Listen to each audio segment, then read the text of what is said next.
Welcome to another episode of Ask the Instructor. It's 12 noon Wednesday. I'm John Chrismo, and this show is brought to you by the Tampa School of Real Estate. If you're thinking about starting or enhancing your real estate career, give us a call. The phone number is 813-928-0106. Again, that's 813-928-0106.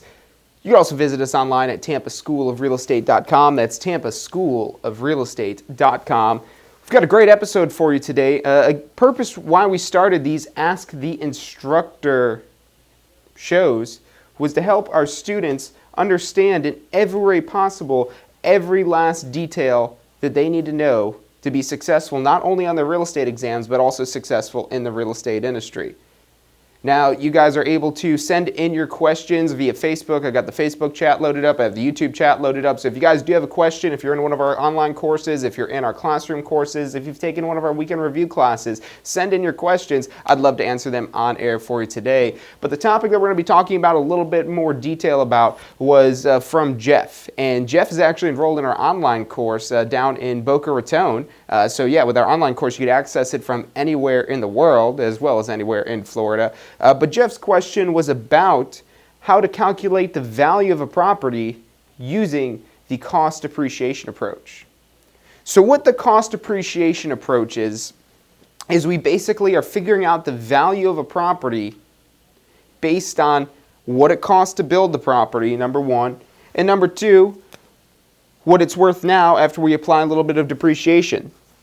So sometimes you'll see this as the cost approach as well. They both essentially are the same thing.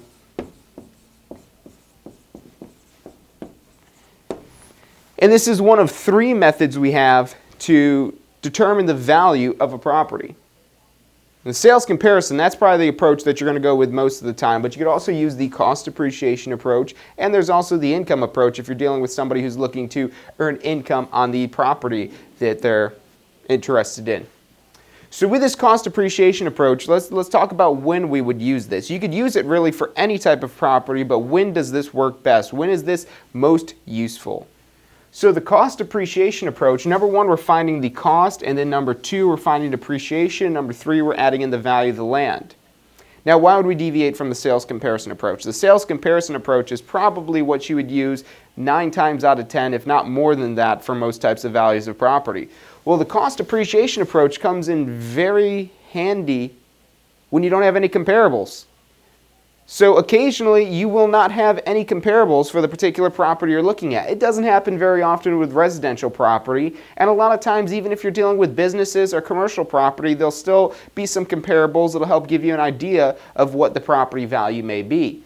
But maybe we're dealing with a more special purpose type of property, or maybe we are in a situation, even if it is a residential property, where we don't have comparables to go off of, or maybe we don't trust the comparables enough. So this is a secondary way that you could use to find the value of the property. So there's 3 steps involved. Our first step is to find the cost of the property. Now there's 2 types of cost. 2 types of cost we could use. We could either do reproduction cost,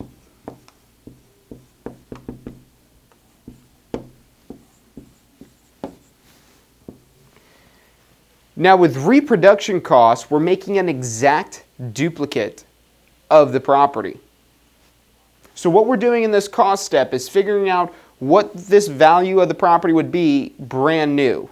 What it would be brand new if we built this property completely brand new. And if we want to build an exact duplicate of this property, that's going to be reproduction cost. Now the second alternative we could use is what's called replacement cost.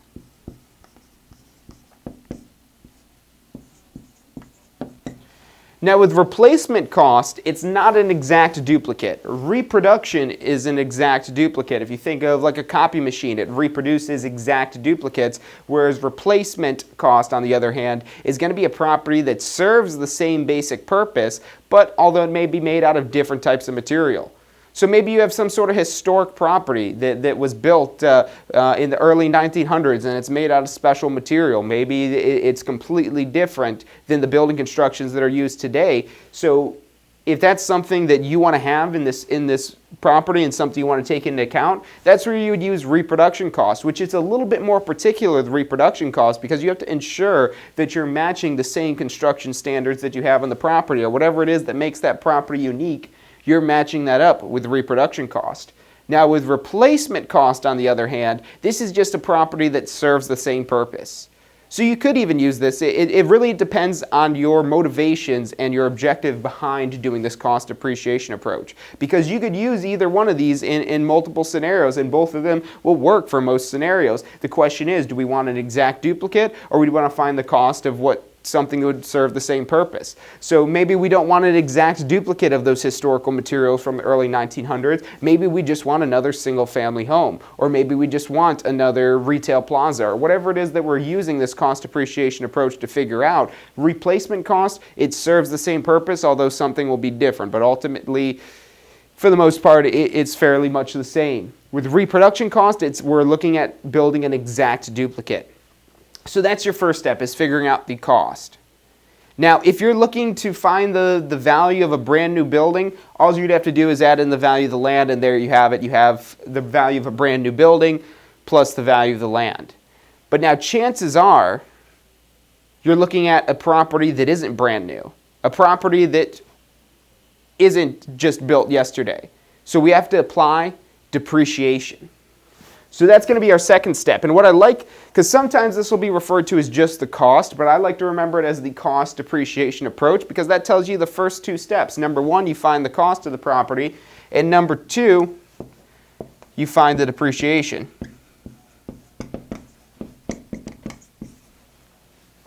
So our first step is finding the cost of the property. Again, that could either be an exact duplicate with reproduction cost, or something that is similar and serves the same purpose, about the same size and so on and so forth, but maybe more economical means of building the property. So that's going to be our replacement cost. For our depreciation. Now depreciation, it could come in many forms. For the math on this, it's actually pretty straightforward how we figure out this depreciation for the most part. Which we'll talk about that in just a second. Let's cover now so you have a better idea of what depreciation is. So depreciation is anything that causes the loss in value to a property. And there's multiple types of depreciation, and depending on the type of depreciation it is that you have, you'll need to calculate this sometimes a little bit differently. Our most common form of depreciation, what people think of most of the time when they talk about depreciation, is going to be called physical deterioration.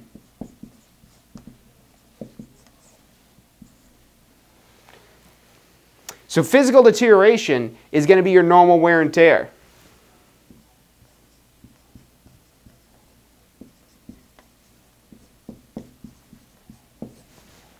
So physical deterioration, that's our normal wear and tear. These are the things that people associate most when they hear that word depreciation. This is going to be the property needing new paint. This is going to be windows that are broken. This is going to be foundation settling cracks. Nothing with, we're talking about a major problem with a sinkhole, that's something different entirely.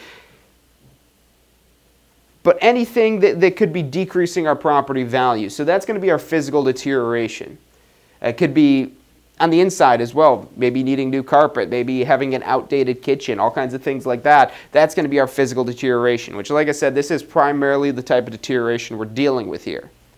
Now, our next type of depreciation, this is going to be something where we have a problem, but it's not necessarily a problem due to old age. So it's not due to the property being worn out or end of its useful life. It's due to the property being designed poorly.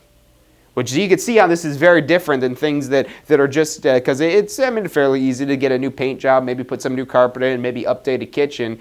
But if now we're talking about something like having to walk through one bedroom to get to another bedroom, and there's no other way to get into that other bedroom other than going through that one bedroom, that's kind of a nuisance. That's kind of a problem, and there's really no reason for that other than poor design of the property. And so what we call that is functional obsolescence. And let's just keep this easy. We'll just leave this as physical and functional. So our physical, that's our normal wear and tear. Our functional, this is going to be our poor design.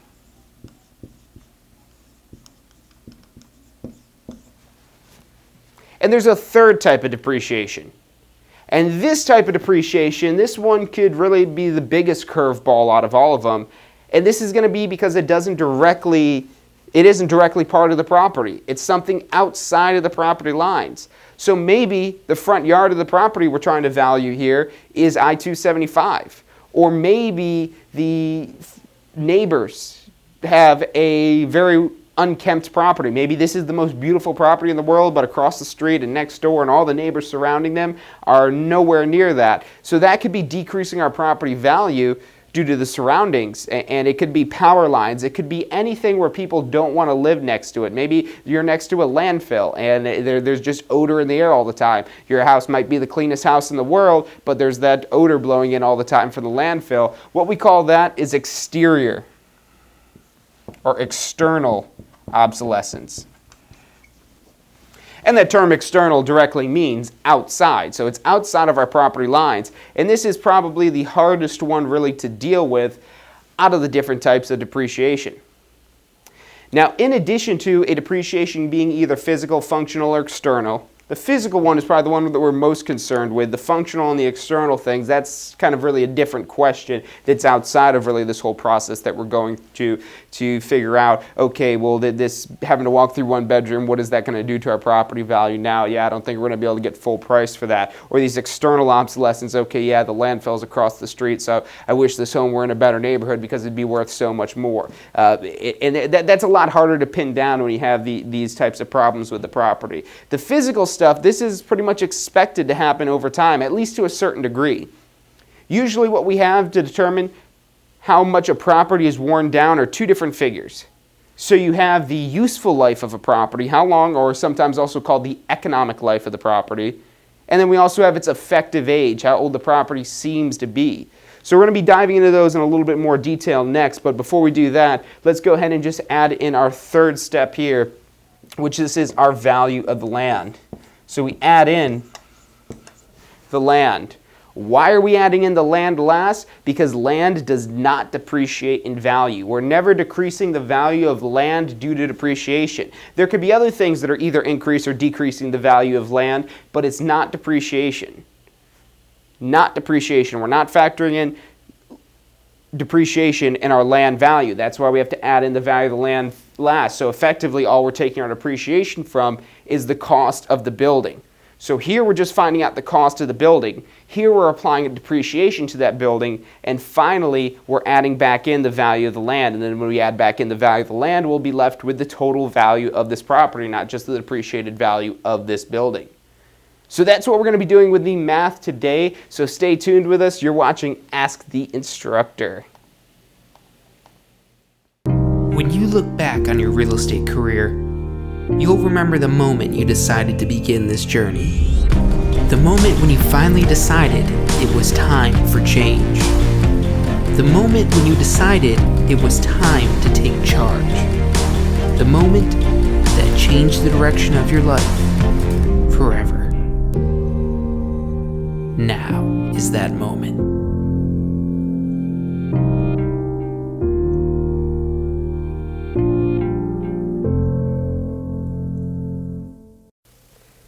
Hey, I'm John Carissimo, and I'm here to tell you about State of Real Estate. This show is going to be live every Friday at 12 noon Eastern Time, and this is going to be a show for you guys to chat in and get interactive live with us to help mastermind and build your real estate business. So make sure you tune in this Friday at 12 noon Eastern Time. Again, that's Fridays at noon Eastern Time. You can find the links in the description for this video. Look forward to hearing from you on Friday.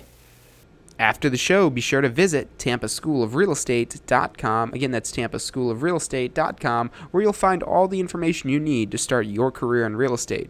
Also, be sure to check out our Success Center, where you'll find helpful tips for building a successful real estate career. Hey, if you liked the show today, be sure to hit like and subscribe and post your comments. Thanks so much for watching.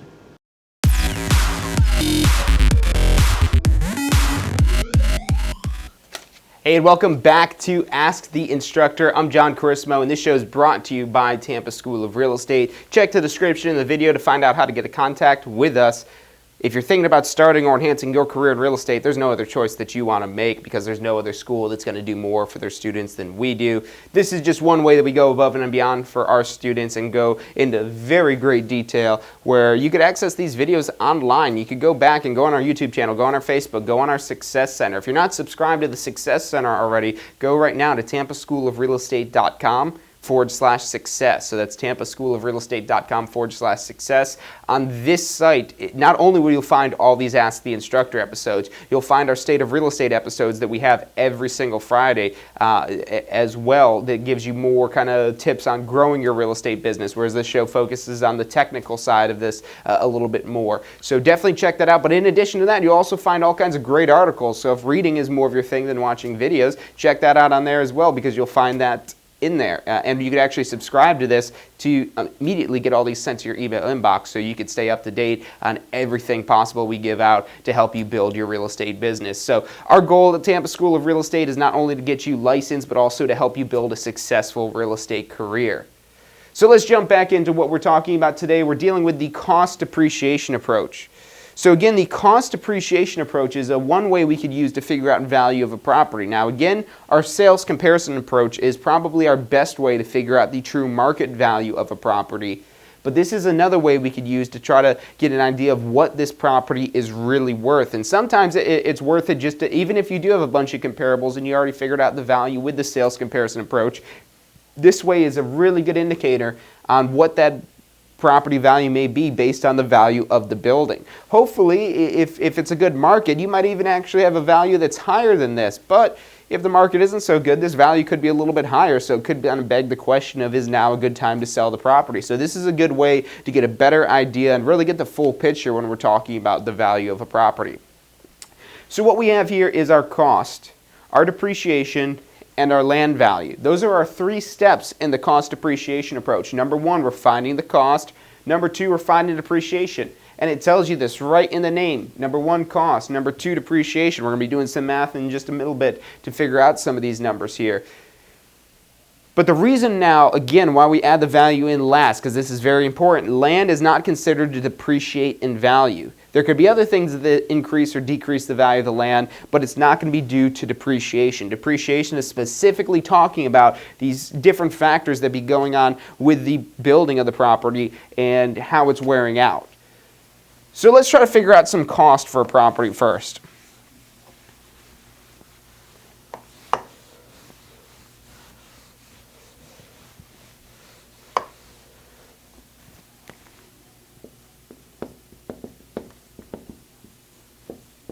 So in order to find cost for a property, we have to figure out whether we're dealing with the reproduction or the replacement cost, because that can kind of affect how we're going to be working with these numbers. As far as exam purposes go, it's going to be pretty straightforward. You'll have the dimensions of some property, and you'll have a cost per square foot.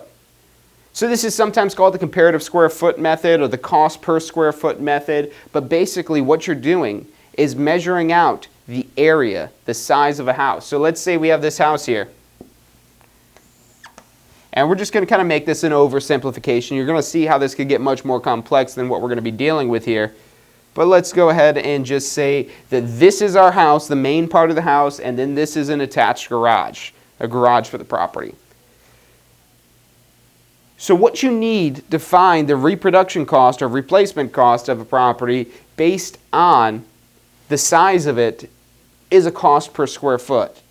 And so with these, in the real world, you could look online. There's cost manuals that you could purchase that give you an idea of how much it costs per square foot to build living area, how much it costs per square foot to build a garage. And let's add even a third one on here. Let's say that there's a little porch. So we have our living area, our garage, and our porch. So three parts of the property. And now we'll have the dimensions for each one of these parts of the property. Let's say that the garage is 20 feet on each side. We'll say that our porch is 20 feet on this side, and let's say about 10 feet here. And we'll say that our living area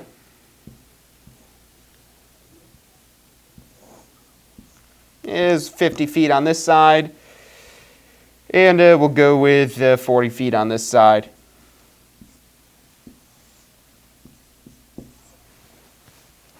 So you can see how in the real world, if you're out on an appointment or you're at a property and you're trying to use this cost appreciation approach, these are simple measurements you'd be able to take. You could go in there and measure the size of the garage. Now we're going to pull out our handy dandy calculator here, and what we're going to be doing is first figuring out the square footage of the garage, the square footage of our porch, and the square footage of our living area. And in order to do this, it's a very simple calculation. It's length times width. So we're taking one dimension of the property and multiplying it by another dimension of the property. Now to kind of be clear on this, we're not talking about 3 dimensions of the property, because this third dimension, this is the exact same thing. That's also 50 feet if we have a rectangular property here. So if you end up with more complex shapes, yeah, you'll have to use some more complex geometry to figure out the area of these properties. But let's just say here we're dealing with a square, because most properties you could kind of break them up into square pieces. You could see if I tried to figure out all of this as one chunk here, we'd have to kind of really do some crazy math to get these factored in, right? But when you break them up into squares or rectangles, it's very easy to kind of work with this here. So for the size of our living area, that's going to be 40 feet times the 50 feet. So it's 40 feet on these sides, 50 feet on these sides. So what we're going to do is put that in as 40 by 50. Our garage is 20 by 20. And our porch is 20 by 10. So that's our 3 parts of the property as dimensions go. But now we have to go ahead and do these calculations. Let's figure out the living area first. We'll just punch in 40 times 50. So we end up with 2,000 square feet. Decent sized property. So our living area is 2,000 square feet. Now we also need to figure out our garage area. So 20 by 20, punch that in.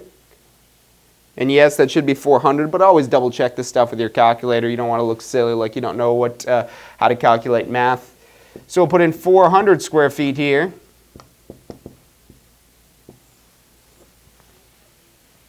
And that just leaves us with our porch, which 20 by 10, we'll double check that with the calculator, but we should have 200 square feet. Just put that right in there.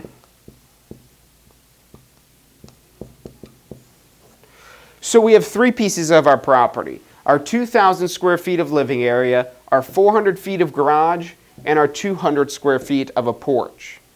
Now this is how you can maybe find this in the real world. Now if you're taking the Florida real estate exam, nothing on there is graphical. It's all going to be expressed in word problems. So the word problem might say living area is 40 feet by 50 feet, garage is 20 feet by 20 feet, the porch is 10 feet by 20 feet. And if it does help you, feel free to draw something out like this, because a lot of times visualizing this will help you understand these concepts quite a bit more. But if you don't need to do that, if you just need to do the simple math, we could go ahead and just do that. And let's list out our dimensions that we have here. So we have our living area, and that we figured to be 2,000 square feet.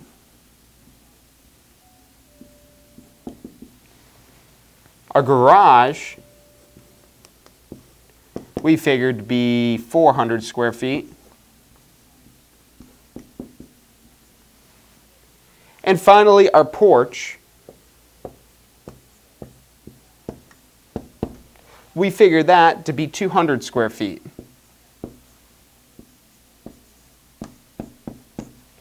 So we have our living area of 2,000 square feet, our garage of 400 square feet, and our porch of 200 square feet. Now we're not going to add these together because each one of these is going to have their own separate cost per square foot. Why do we have different cost per square foot? Shouldn't it just cost about a certain amount to build a house? Shouldn't there be an average cost per square foot? And your answer is yes, but that's probably not the most accurate for when we're trying to figure this out. How we could be more accurate, because if we think about this in the real world, a garage is going to cost a lot less to build than living area. Your garage typically has a lot less insulation in it, which that costs money. Garages typically aren't finished the way interiors of houses are. Sometimes you don't even have drywall or anything. It might just be block construction and that's it. And that's fine for the most part for the purpose of a garage in most cases. It won't have the flooring. It won't have air conditioning, which is another big part of this in most cases, although I do know a lot of garages that are air conditioned here in Florida, but to each their own. So the garage is going to be a little bit cheaper than our living area. And now if we think of that even further, our porch would also be a lot cheaper to build, because our porch probably doesn't even have walls. Or if it does, maybe they're just like screens, or maybe if it's a more expensive porch, it's one of like the sunroom type of deals. But ultimately, we have our most expensive, less expensive, and least expensive. So yes, we could find an average cost per square foot to build a residential property. Just add all these together and multiply that. But ultimately, we're not finding a very accurate number doing that, because sometimes you might have a 3-car garage, which might be much larger, or maybe even a 4-car garage, or maybe the garage is just a 1-car garage. But you can see how this number changing here is going to depend on how much that cost is.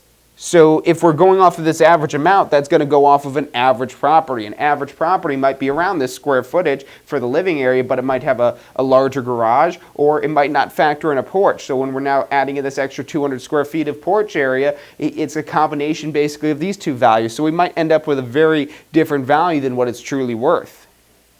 And you could even get more in depth with this if you could break up the property into more means. Now, you won't have that much difference with the living area, but some of the areas that are maybe going to be a little bit more expensive to build are going to be kitchens and bathrooms. As opposed to a bedroom, it's going to be significantly more expensive for a kitchen and a bathroom. There's special types of materials you have to use specifically in bathrooms for certain types of humidity and water resistance, the fixtures that are going into these, the appliances that we're talking about in the kitchen. So these are all factors that can make certain parts of the living area. And if we did want to have a very accurate type of cost depreciation approach, you might find the square footage of the kitchen and then find a cost per square foot for the kitchen.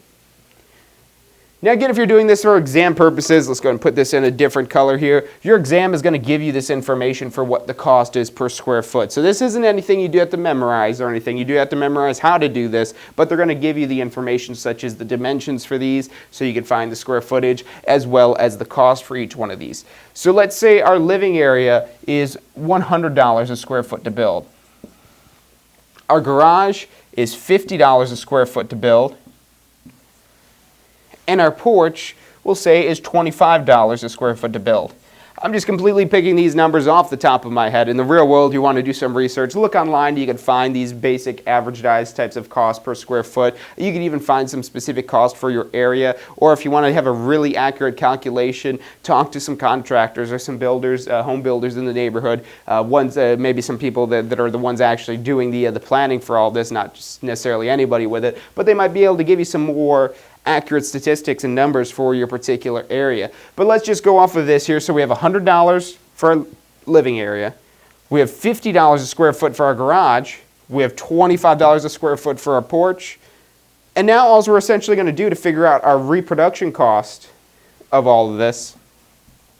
And now keep in mind, this is brand new, so we're going to still have to go into our second step of adding in some depreciation, because probably the property we're looking at here, this 2,000 square foot home with a 400 square foot garage and 200 square foot porch, isn't brand new. If it is brand new, this is all we have to do to figure out the building value.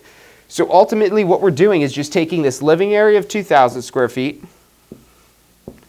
and multiplying it by the cost per square foot of 100 feet, or $100 per square foot. And that's really all it is. We're just taking how many square feet we have and multiplying it by the cost per square foot. So it's a relatively easy calculation. Now, quick tip for you, you might already know this, but anytime you're multiplying something by 100, you could just add 2 zeros at the end. So we'll just put our 2,000 and add 2 zeros. That gives us $200,000.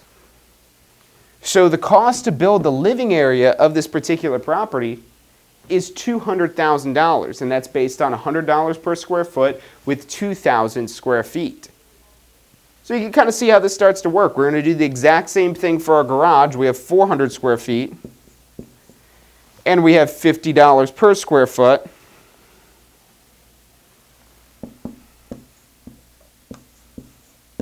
So when we multiply that out, and again, this is a little bit more complex calculation, so even if you think you do this in your head, don't risk that on the exam. Punch it into your calculator just to be sure. 400 square feet times $50, we get $20,000.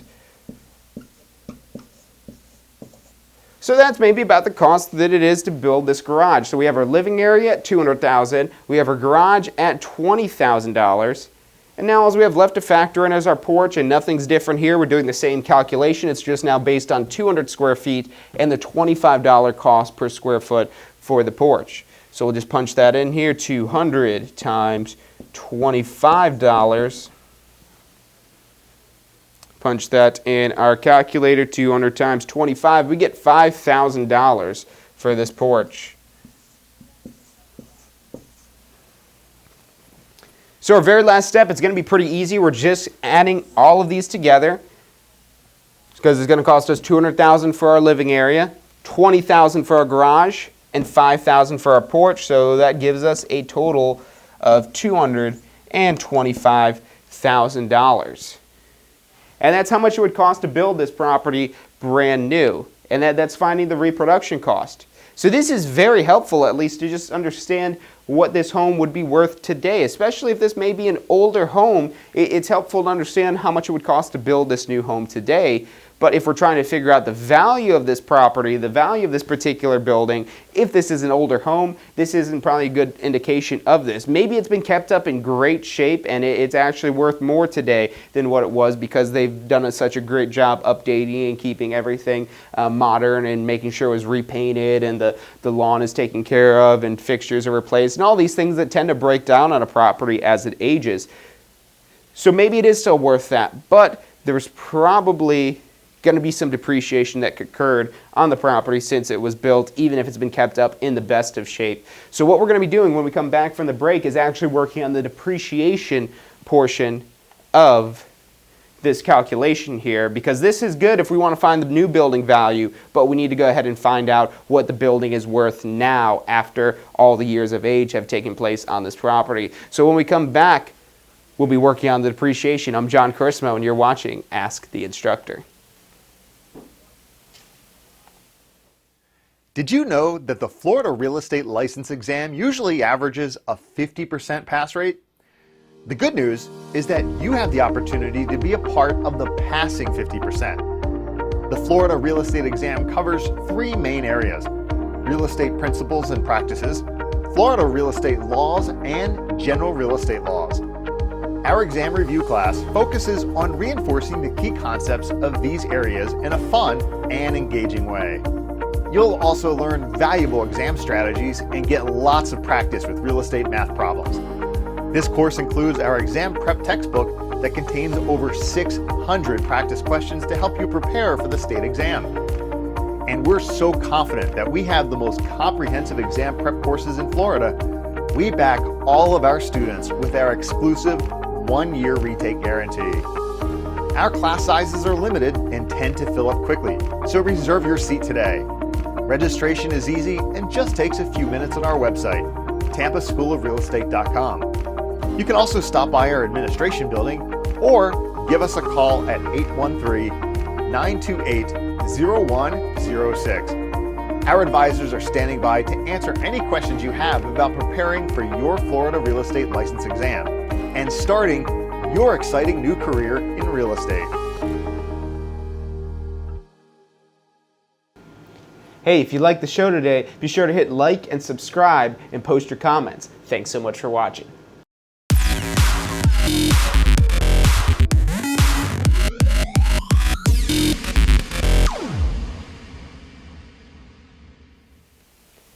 Hey, welcome back to Ask the Instructor. I'm John Kursmo, and this show is brought to you by the Tampa School of Real Estate. Remember, you can turn into this show every Wednesday at 12 noon Eastern Time. You can find this on Facebook Live, you can find it on YouTube Live, and you can find it on our Success Center. That's tampaschoolofrealestate.com/success. That's where I recommend checking it out because there's a lot of great articles, and you can find all of our information right on there.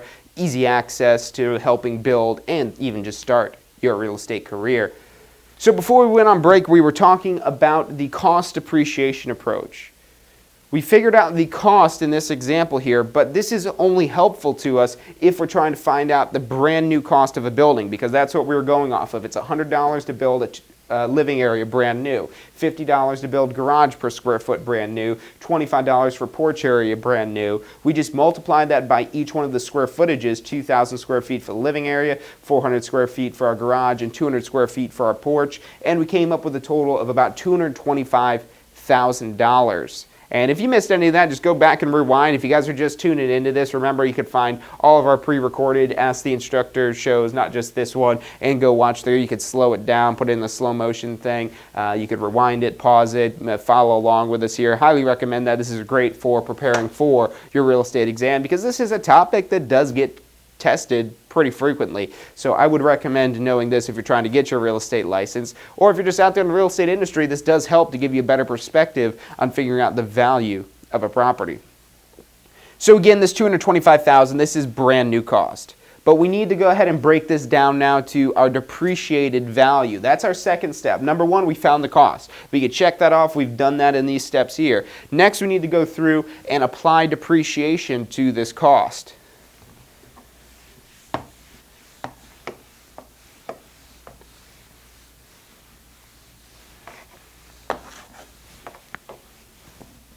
So now we're going to apply depreciation.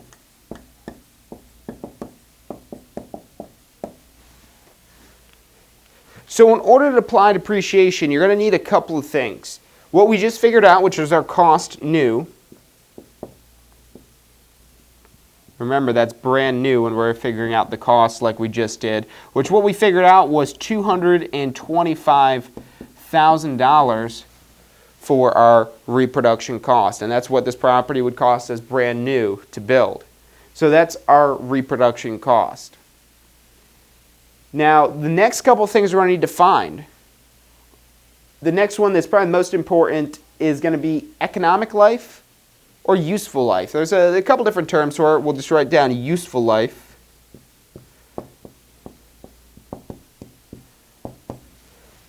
And this is how long the property is expected to last.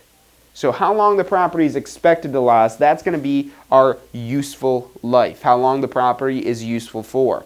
Now this is, don't try to think too much into this because this is a theoretical number. This is just if all hold standards, when we get to the end of 50 years, let's say if it were 50 years we were using for our useful life, when we get to the end of those 50 years, this property is not going to be worth anything at all.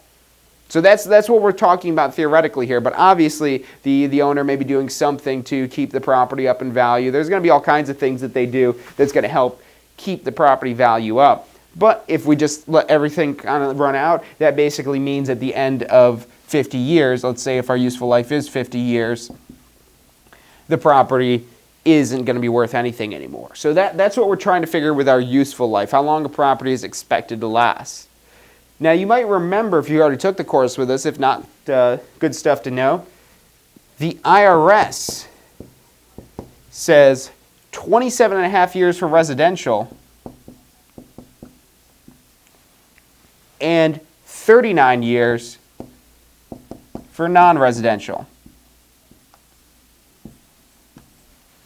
And we're doing something very similar as to figuring out a depreciation deduction. This is a whole topic we could talk about another time, but it's really good to know. You have 27 and a half years of properties expected to last by the IRS for residential and 39 years for non-residential property. So that kind of gives you an idea of at least what the IRS expects. And for residential property, it's only 27 and a half years. So it doesn't even make it to the end of a 30-year mortgage. But again, in most cases, people are going to prolong the life of their property, so 50 years might be a more realistic number. Again, it does depend on the property. It depends on what type of construction method was used for the property. If the property is a more sturdy type of property, if it's block construction as opposed to wood frame, this number could be longer. Who knows? I mean, again, this is a theoretical number. So, I mean, there's wood frame construction houses that are over 100 years old. So it just depends on really how the upkeep is in the real world. But again, you have to leave that all behind because we're just thinking theoretically how long the property is supposed to last, kind of all holding standard. So that's our useful life. Now, the next thing we need is our effective age. So the effective age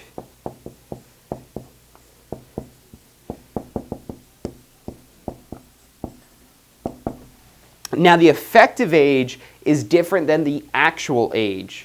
Like I said, some of these properties could be over 100 years old, but they could seem like brand new properties. That's what we're looking at here is effective age, how old the property seems to be. If you were to make a best guess on the property based on its condition, that's our effective age. It's not the actual age. Yes, you could use the actual age in here, but again, you're not going to end up with an accurate depiction of the value of the property. So what we need to look at here is just the effective age. So the effective age, let's say that this property is 10 years.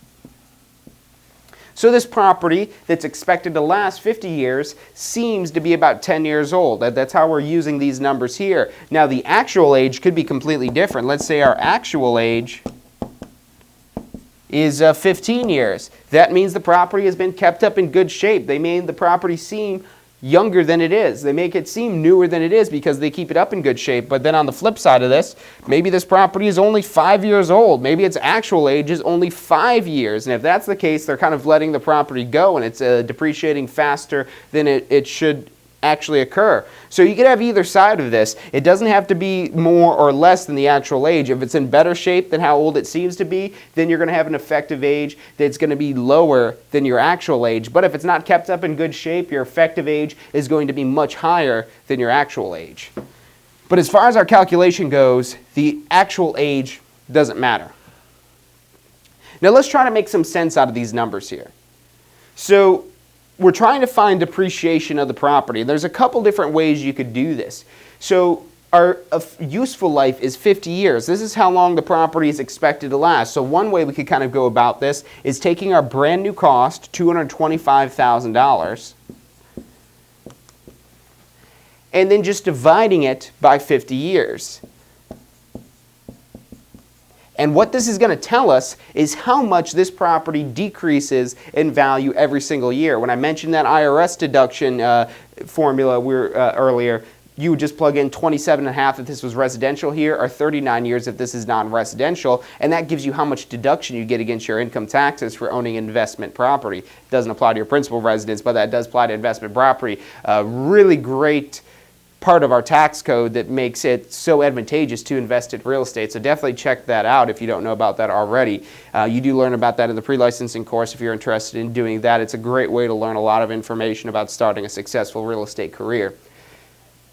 So what we're figuring out here now when we divide $225,000 by 50 years is how much the value of the property is going to decrease every single year. How much this property goes down, year 1, then year 2, then year 3, then year 4. This is a linear measurement.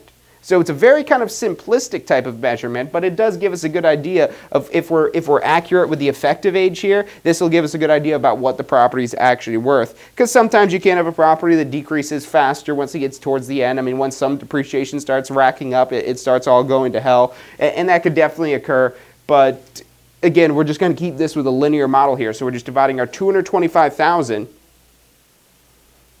by 50 years. And when we divide that out, we're going to end up with $4,500. So $4,500 is going to be how much this property is expected to decrease in value every single year. So $4,500 every single year, this property is expected to decrease in value. So if it decreases by $4,500 every year, we could just go ahead and multiply this by our effective age of 10 years. And what we're going to end up having is we've used up essentially 1/5 of this property. We've used up 20%. If you do 10 divided by 50, that's 20% of the value is lost. So when we multiply this out here, we'll see that $45,000 is what we've decreased over 10 years, which that's a pretty significant decrease here, which is why you can see why this effective age is important. If this is like a brand new property, you might have 1 year there for your effective age, but the property could be 10 years old. It just really depends on the current state of the property. But this is our accrued depreciation.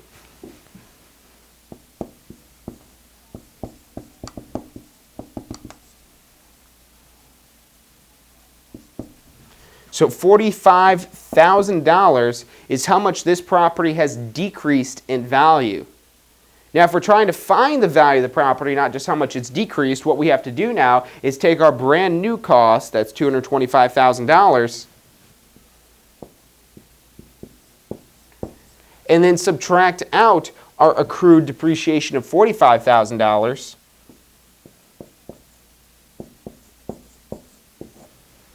And we'll go ahead and punch that in our calculator, $225,000. And we subtract out our $45,000, and we're going to be left with $180,000. And that's called our depreciated value. This is our value after depreciation. So we had a property when it's built brand new. If it were to be built brand new today, it would cost $225,000 to build. We expect the property to last 50 years, and about 20% of those 50 years, 10 years, is used up.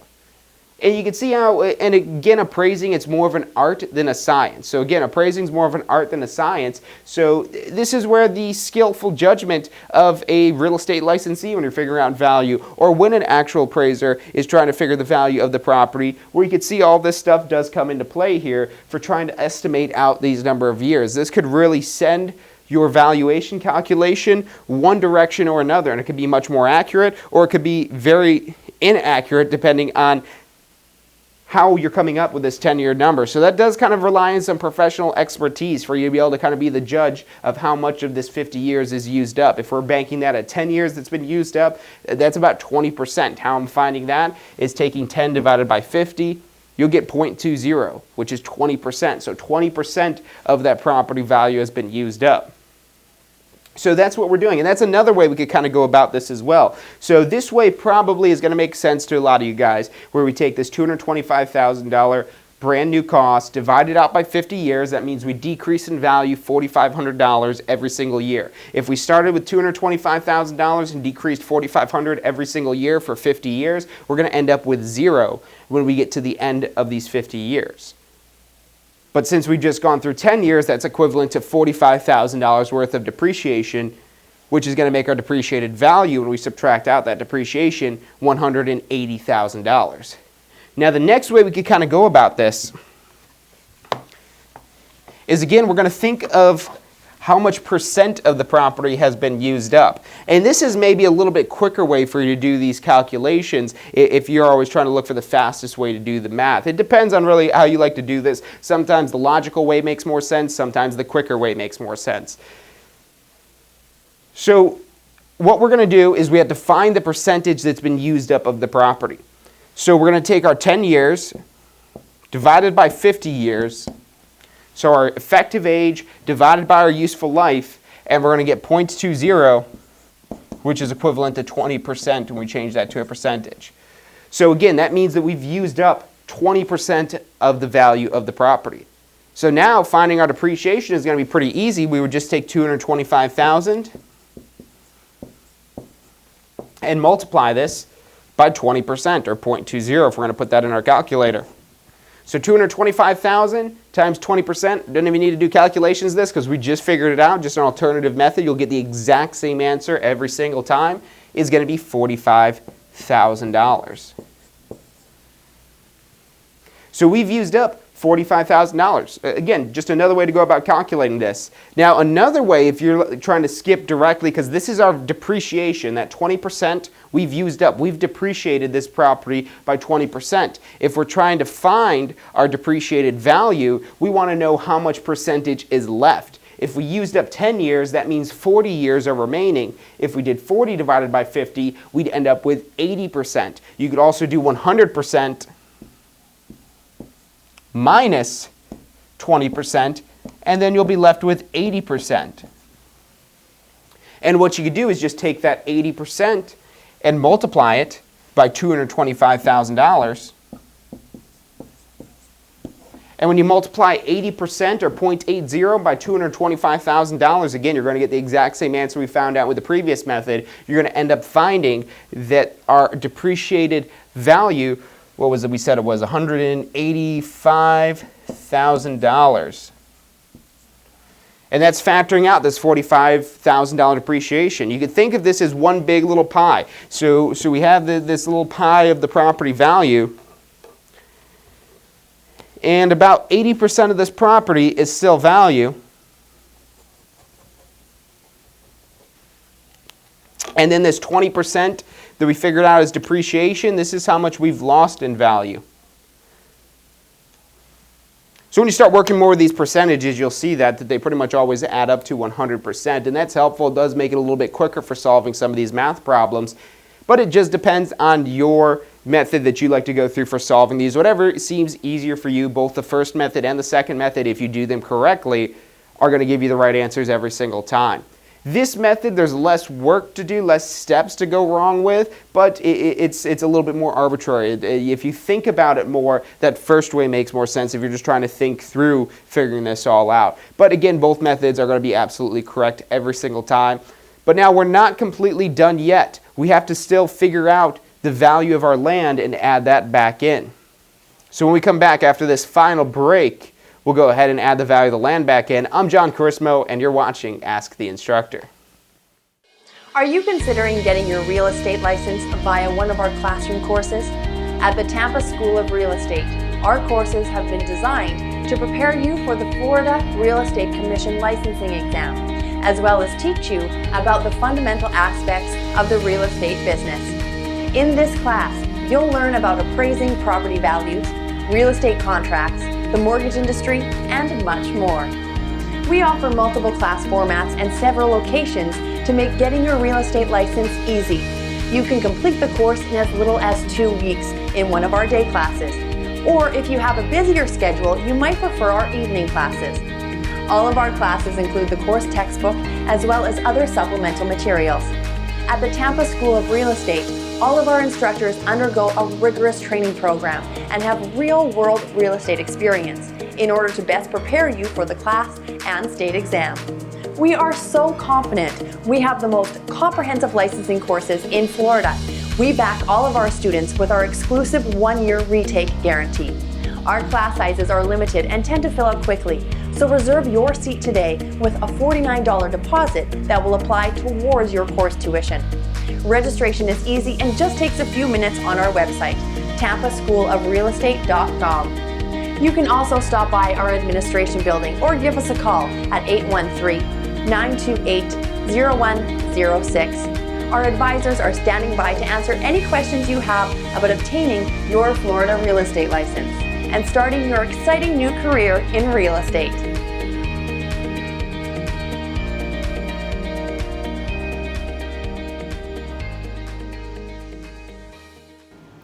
Hey, if you liked the show today, be sure to hit like and subscribe and post your comments. Thanks so much for watching.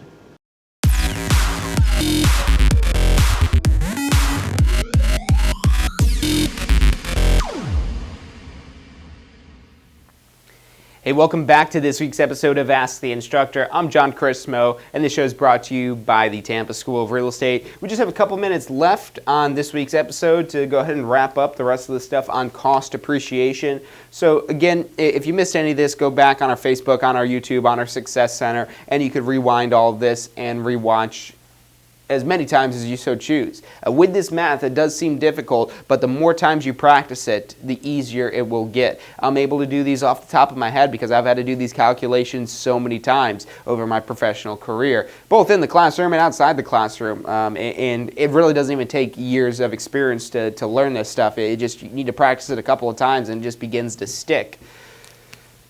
So we figured out our depreciated value of the property.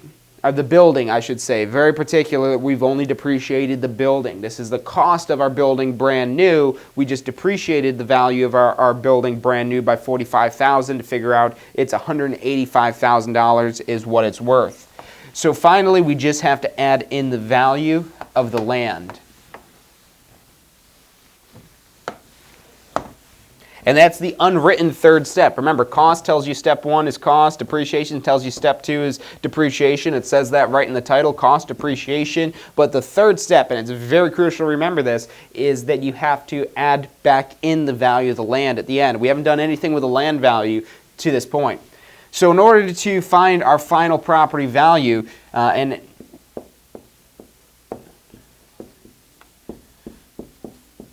we're going to be adding the value of the land in here. Let's take our depreciated value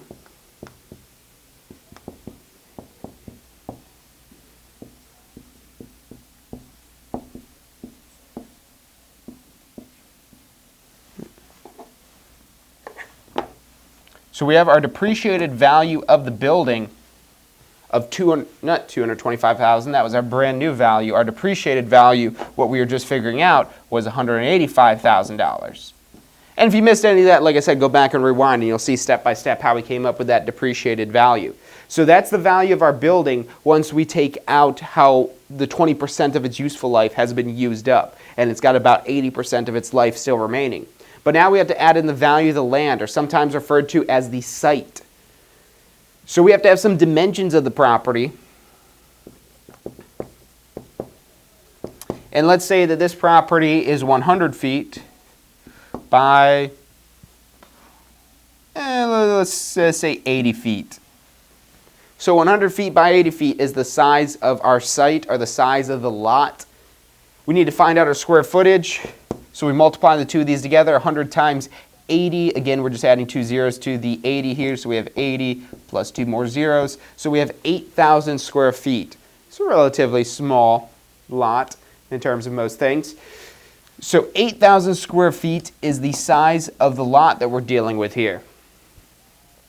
Now finally, we need a cost per square foot. You can see this is very similar to what we did on the first step of figuring out the cost of the property, where we took the square footage of the living area, the square footage of the garage, and the square footage of the porch, and multiplied them by the cost per square foot. We have our square footage here. Now we just need our cost per square foot. If you're taking this on the exam, it's going to give you this information, but in the real world, you could use the sales comparison approach to figure out how much the value of land is per square foot of land, or maybe the cost per acre, and then you just convert that into square footage.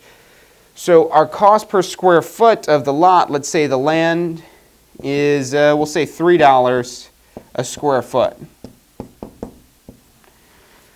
So we have our cost per square foot. We have the total square footage of our lot. All that's left is to multiply the two together. 8,000 square feet times $3 a square foot. And what's that going to be? $24,000. Let's double check our mental math here, making sure we're not going to make a silly mistake. So 8,000 times $3 a square foot. And yes, we do have $24,000 for value of our land.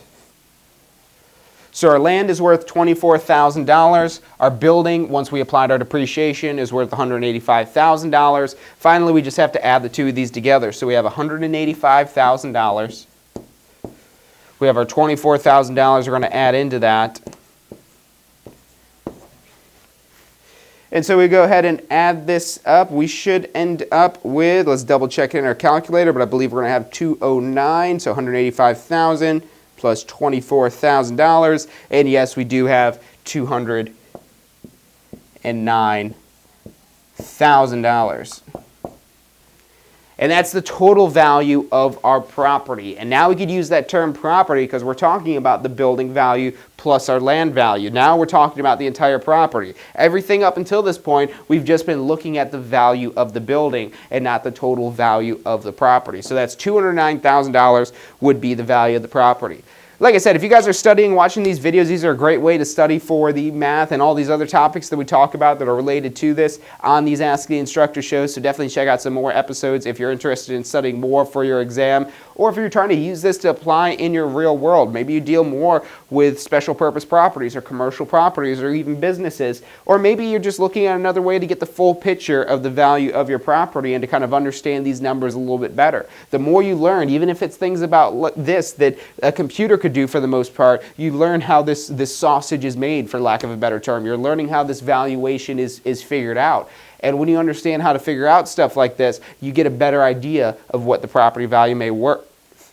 And that really helps you out when you're trying to sell a property. If you price it right to begin with, the property's going to sell much faster and much easier than if you list it high up front. If you list it high up front and then try to decrease it over time, you have a lot less people that are seeing those price decreases from when they saw the initial property. Go back and check, I think it's Calculating Property Value. There's an episode that specifically deals with the sales comparison approach. If you haven't seen that already, that's essential because you'll probably be using a lot more than this cost depreciation approach. But that's all I have for you guys today. I hope you've enjoyed this show. Remember, you can send in your questions to us. Even if you're not in one of our courses, we might still answer your question if it is a good question. But if you're not in one of our courses yet and you're looking to get your real estate license, check out tampaschoolofrealestate.com. That's tampaschoolofrealestate.com. It's actually fairly easy to get a Florida real estate license. You might have a friend or family member that's told you about the real estate exam and they're like, oh, that real estate exam is tough. And it is a tough exam if you're not prepared. If you know this information, the exam is very easy because the exam is a test on if you know this information. So if you know this information and you know it well, the exam is very easy. It's not an IQ test, it's a test of whether or not you know these real estate concepts. And part of that is preparing yourself. And you want to prepare yourself in the best way you can. We have all kinds of great courses, all kinds of great study materials, so check that out on the website. Again, that's tampaschoolofrealestate.com. Or if you'd rather talk to a person, give us a call. Our phone number is 813-928-0106. That's 813-928-0106. Again, hope you guys have taken away something from this show today. I'm John Carissimo, and remember to tune in next week, 12 noon on Wednesday. We'll have another Ask the Instructor show. And this Friday at 12 noon, if you're looking more to grow your real estate business, check that out. That's called State of Real Estate. We also do that 12 noon on Fridays. But that's all I have for today. I'm John Carissimo, and thank you so much for tuning in.